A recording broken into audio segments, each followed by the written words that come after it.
যে বিধানসভা মিয়াৰ কাৰণে এক্সট্ৰাকৈ বনাই দিয়ক। আজি বিধানসভাৰ মজিয়াত মুখ্যমন্ত্ৰী বক্তব্য দি থকাৰ অৱস্থাত কি ক'লে যে বিধায়কসকল দচুৰ ডকাইত ইয়াত আহিব নালাগে। মিয়া বিধায়ক হওক আৰু যোনে হওক তেওঁলোকক সন্মানীয় ভোটাৰসকলে নিৰ্বাচিত কৰি বিধানসভালৈ পঠিয়াই দিছে। বিধানসভা কাৰো পৈতৃক সম্পত্তি নহয়, বিজেপি দলৰ পৈতৃক সম্পত্তি নহয়, বিজেপিৰ বিধায়কসকলৰ পৈতৃক সম্পত্তি নহয়। তাত মিয়া অমিয়া বিভিন্ন জাতি জনগোষ্ঠীৰ 126 জন বিধায়ক তাত প্ৰতিনিধিত্ব কৰে।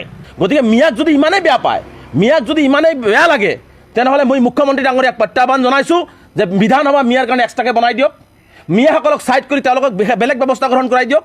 যে মিয়া জনগোষ্ঠী যিমান মিয়া জনগোষ্ঠীৰ মানুহ আছে তেওঁলোকৰ সাংবিধানিক সকলো ধৰণৰ অধিকাৰ দি তেওঁলোকক এটা ছাইড কৰি তেওঁলোকৰ কাৰণে বেলেগ ব্যৱস্থা গ্ৰহণ কৰক যদি সাহস মুখ্যমন্ত্ৰী ডাঙৰীয়া আছে।